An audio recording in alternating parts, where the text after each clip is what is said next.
One of the topics that you see written about a lot in the academic journals is culture. Matter of fact, a lot of people say it's strategy and it's culture that creates your results. And Peter Drucker, who was a very famous business writer, said culture actually eats strategy for breakfast.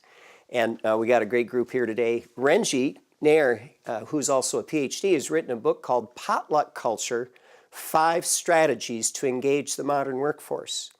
And Renji, what was the background for you wanting to write that book? Well, I was in human resource management roles for over 20 years, and I've always wanted to have or be part of an organization that honors and respects people, that have a collaborative experience, that an environment where people are recognized and rewarded on a timely basis. But don't all organizations do that, Renji? You'd be surprised, Ron, how difficult that is to do. Yeah. Because sometimes the focus is so much on the bottom line or the top line or the stock price. Sometimes we forget that people are actually doing the work. And it's important for leaders, particularly managers who are in the trenches working with employees, to identify when they need to recognize someone when they do something good. People do good things all the time. But how do you recognize that? Identify it, recognize it, and if needed, reward it. That would be a fantastic work environment, a workplace to be.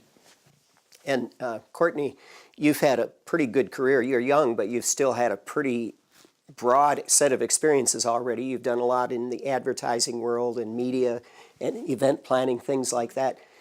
What has your experience been with leaders of organizations and their ability to respect and collaborate with people? Does that come easy? Because you've worked mostly in a creative environment. So I'm assuming if it's going to work anywhere, it's going to work there. Yeah, that's partially true and partially not true, I'd say. And I started out in a corporate environment and it's more of like a strategy role, and then moved into a creative environment. And mostly because I did want that. I wanted that environment of human culture and that connection and to be acknowledged by leadership. And you're right, in a creative environment that was more present, but it still seems like organizations across the board can all learn how to do that just a little bit better. Yeah. And so, Renji, it sounds like then you wrote the book because you wanted to give people a roadmap for how to create that kind of environment of That's respect right, and yeah. collaboration. Yeah, Courtney said, you still have to learn it, right? It's still a learning process. I mean, we say things like communication is important. Everyone says communication is important.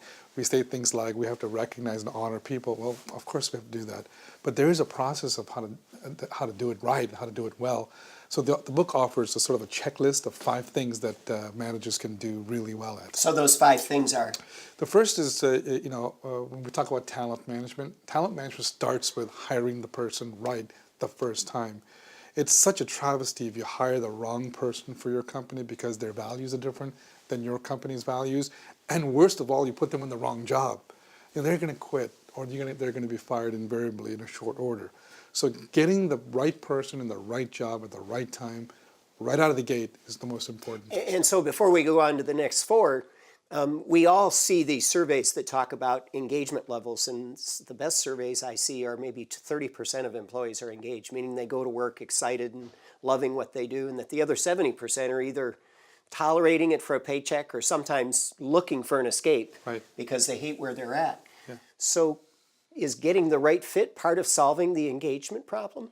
It is part of the right fit to solve the problem, but I think we often erroneously call the experience that the individuals have in the workplace as engagement, when really it is about experience. How? It's about what they are, how they're treated, what they do. Do they have autonomy in what they do? Do they have mastery in what they do? Is there a purpose in what they do? And do they go home feeling happy that they had a great day? I think the line between work and life is so blurred right now that people sometimes bring their problems to work, or the other way around.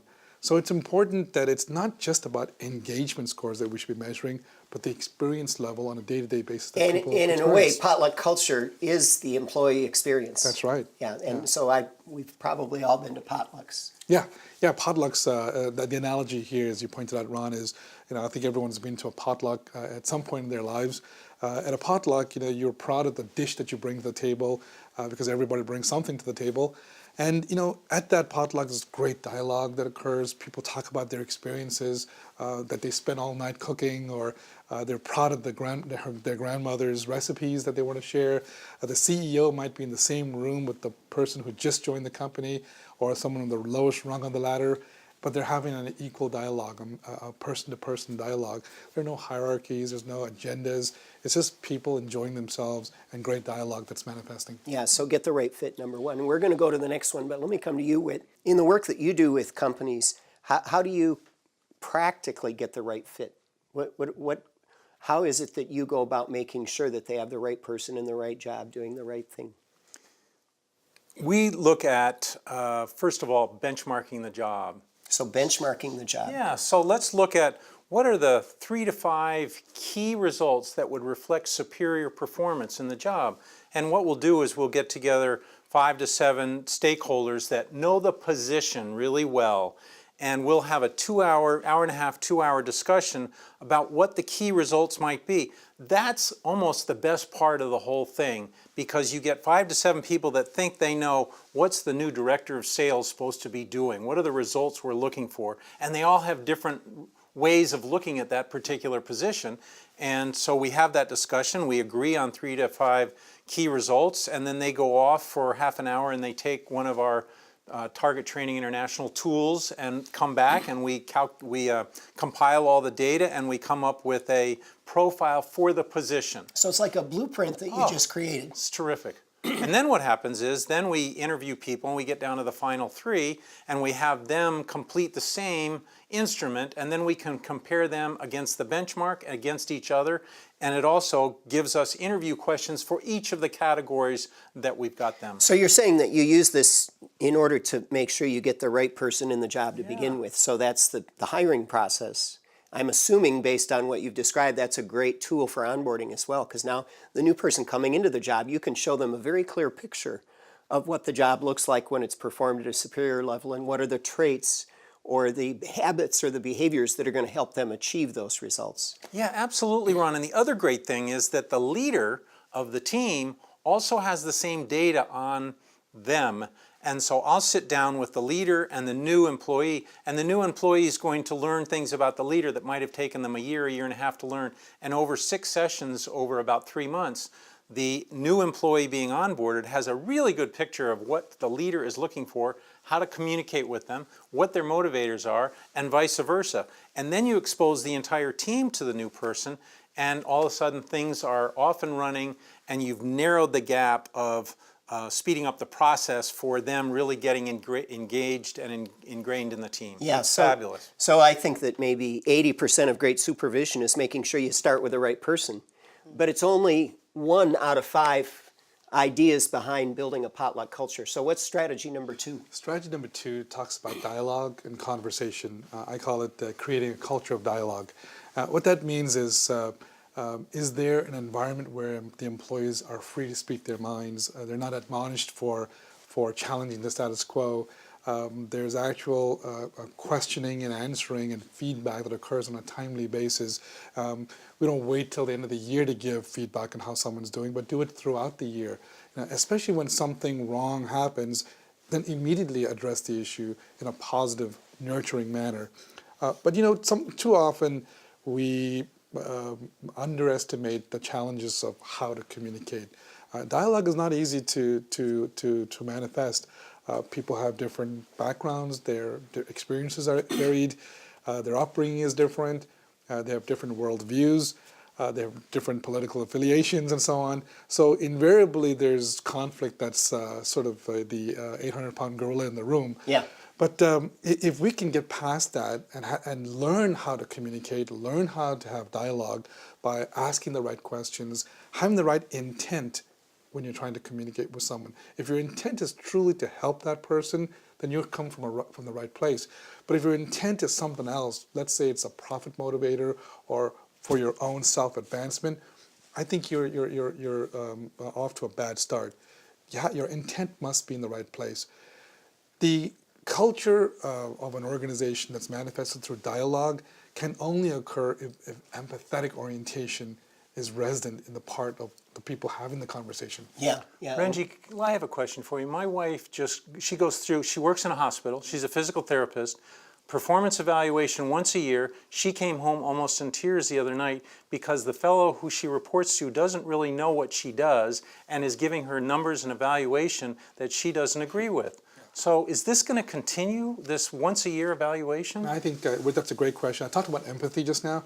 I think managers need to be much more empathetic in terms of what their employees are doing on a day-to-day basis, starting right at the beginning of the year and throughout the year, and not wait till the end of the year to say how good someone did or how bad someone did. Typically, as you pointed out, is always the bad stuff that they talk about. So people go home at the end of the year having worked hard throughout the previous parts of the year, go home and say, honey, I just didn't do a good job. I guess I didn't do a good job. And worst of all, companies put a number on an individual. They say you're a 1 or a 2 or a 3, which means nothing in human vernacular. What it's really all about is, what did the person do throughout the year? How did they do it? And did you get the best out of that person because you understood how they could contribute to your cause? And so a lot of times the problem with an annual performance review is the person doing it doesn't know those things. So they have to guess. So I sort of feel sorry for them because they don't have the tools, or their job has not been designed in such a way that they can observe and build that relationship throughout the year, so that if there is going to be an annual report, that it's a cumulative report of what's happened throughout the year instead of just one moment in time when they have to fill these things out. So Courtney, you're a great communicator, and you work in organizations where you've got people who are coming from a lot of different backgrounds, very diverse backgrounds.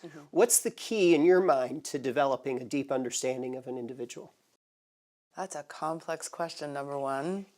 I think the number one key is listening, and I think that's something that's lacking in a lot of business environments, but I find it very interesting that that's a primary tenet of really the potluck culture concept. If you think about the potluck environment in its, the analogy we've used, everyone is listening to each other. There, like Renji said, no hierarchy. There's not someone over somebody else, and people are telling stories about what's important to them. They're connecting with their life and what's valuable to them outside of work. And so I think that I'd love to see there be more of a shift happening in business where people are thinking about the life part of things and bringing that into the workplace and having that be part of that cumulative conversation as well. So for you, how do you listen? Because for a lot of us men, we have spouses who say, you never listen to me. So my husband says that. Yeah.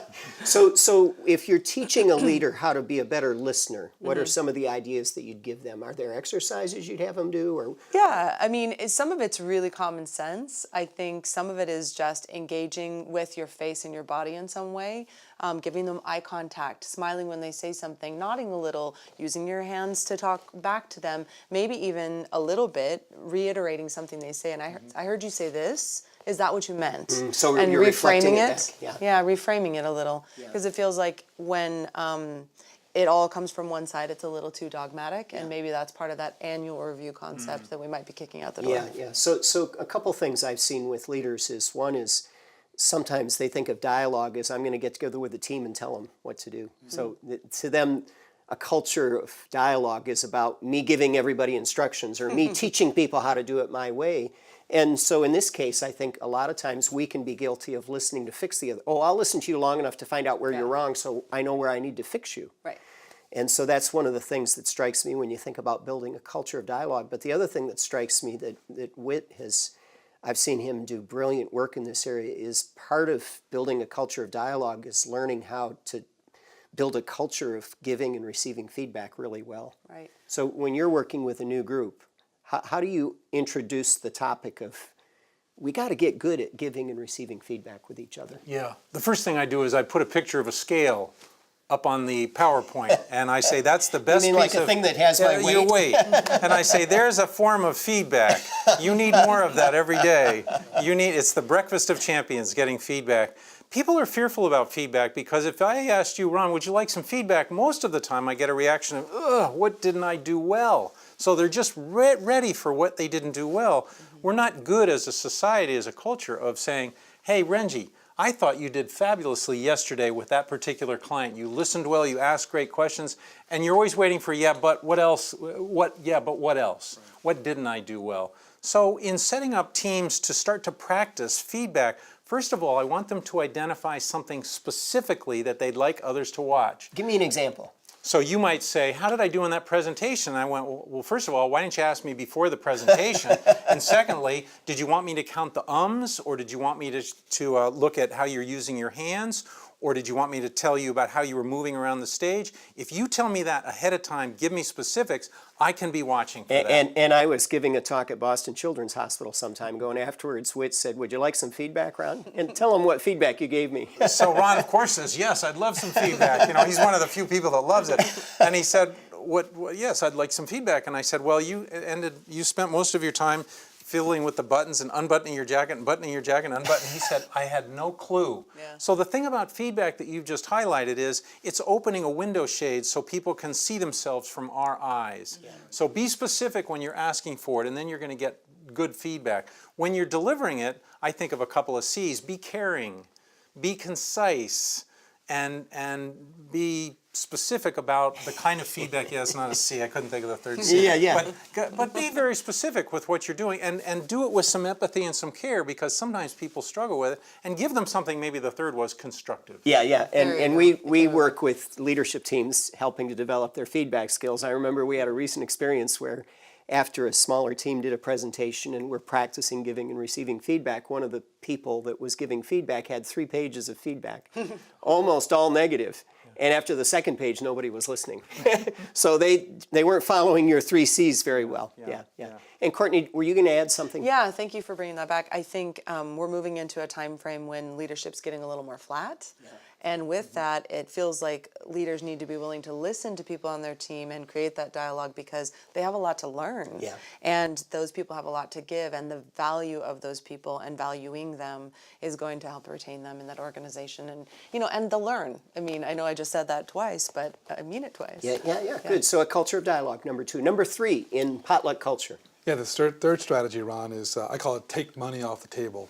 Now, what I don't mean don't pay people anything, but you've all seen the surveys out there that said why do people leave companies? And they leave companies because of the manager. That's true, but close number 2 or number 3 on the list is pay, rewards. But when we talk about pay, too often the pay is some kind of a mysterious thing. How did that base salary get developed? Why am I getting paid $120,000 or $50,000 or $60,000? How did you come up with that number? I think people want to know. People want to know the science behind pay. And I think if you just were straight with people and explain to them how did that number come about and why is your company using that particular number, get that out of the way. Get that off the table. Let people understand that, and then move on to the real pay that matters, and that is the rewards of work. Giving people the type of work that they enjoy, giving people the type of work that they are most in tune with. When we talked about the letting the job do the talking, well, let the job do the talking and then put the right person in that job. Now, that's reward. You're rewarding the person with the job. Teaching them something, that's a reward. Learning and going, enhancing someone's career, those are rewards. These are all things that make people want to go to work. That's right. They're becoming something. Yeah, it isn't They're just contributing something. Yeah, it isn't just about the pecuniary reward, not Yeah. the number. It's about the quality of the total reward experience. Yeah. And so we could just keep going on and on, but we don't have forever. So number 4. Number 4 in potluck culture strategy is innovate as a habit. So how do we manifest innovation habitually in a company? How do we make it on all the time? And what I mean by that is not just designing new products or innovating the next big thing. It's more about allowing people to challenge the status quo, allowing people the opportunity to say that, hey, I could do this differently, or I could change this process, or why do we need to do it the same way we did it last year? Could we do it different this year? So innovation should be something that human beings should be allowed to traverse in. They should be allowed to say, how they can change things. Yeah, and so I think a lot of times innovation, the way you're describing it, would be giving people permission to raise questions, to challenge assumptions, to suggest other ways of doing things, so that it's a creative environment that you're in. Yeah.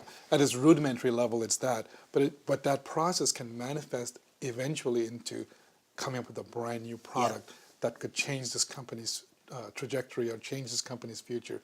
But it starts with the culture of innovating as a habit. people need to be feel comfortable that making mistakes is okay. It's okay to make mistakes. We learn from mistakes, and it's through these mistakes that we make that new things come about. Yeah. And if we do this as a company, I think the company is going to continually develop new products, new services, and continually delight their customers. Yeah, and I've observed that there isn't any company that doesn't want to be innovative. They all want to be innovative, but a lot of them are uncomfortable with this idea of making mistakes and having failures, and that you have to go through a lot of ideas before you hit the gold mine, right. kind of a thing. And I know you've both worked in this area of creativity and innovation, and Whit in particular. One of the things that's interesting to me is you've done quite a bit of work in diversity.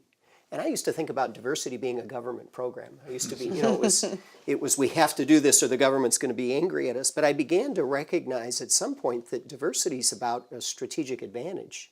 It's the diversity that creates this environment of innovation because we've got people coming from different backgrounds. So tell us a little bit about your early experiences as a white man thinking about diversity. Yeah. Well, I thought that back in the 70s and 80s, I thought I was a pretty liberal guy, and I was getting into this business, and they presented a program that was going to be a year and a half long around diversity at one of the major airlines in this country, and it was going to go to employee stock option, and so they wanted to promote leaders from within, and we were going to come up, or we were asked to come up with different experiential outdoor exercises to kind of highlight what diversity was like. And there was one particular exercise where you picked up a Dixie cup and it had certain poker chips in it. And the poker chips and the colors of the poker chips meant how high you were in the organization. And then they would trade. And what happened over time, because we traded over and over and over again, a whole bunch of people ended up with the chips that you couldn't move up in the organization. And you just watched them give up. And some people got all the gold chips pretty early on, and we'd bring a table in and we had cake and we'd feed them coffee, and they wouldn't trade anymore because they didn't want to go down. And the people in the middle were giving the chips to one person to see if we could get one person up in the organization. And they didn't realize it at the time because it was a game, but they created their own culture. And there were a bunch of guys like me that looked like me that were down at the bottom sitting in chairs and they wouldn't want to trade anymore. They just gave up. And the people at the top gave up because they didn't want anybody to take their positions. So watching this whole thing maneuver and then debriefing it afterwards was a huge aha to this particular airline. And things changed. One woman came down the next day after. She said, I could not sleep all night knowing that I wouldn't trade my gold chips away. I am embarrassed and I want to apologize to everybody.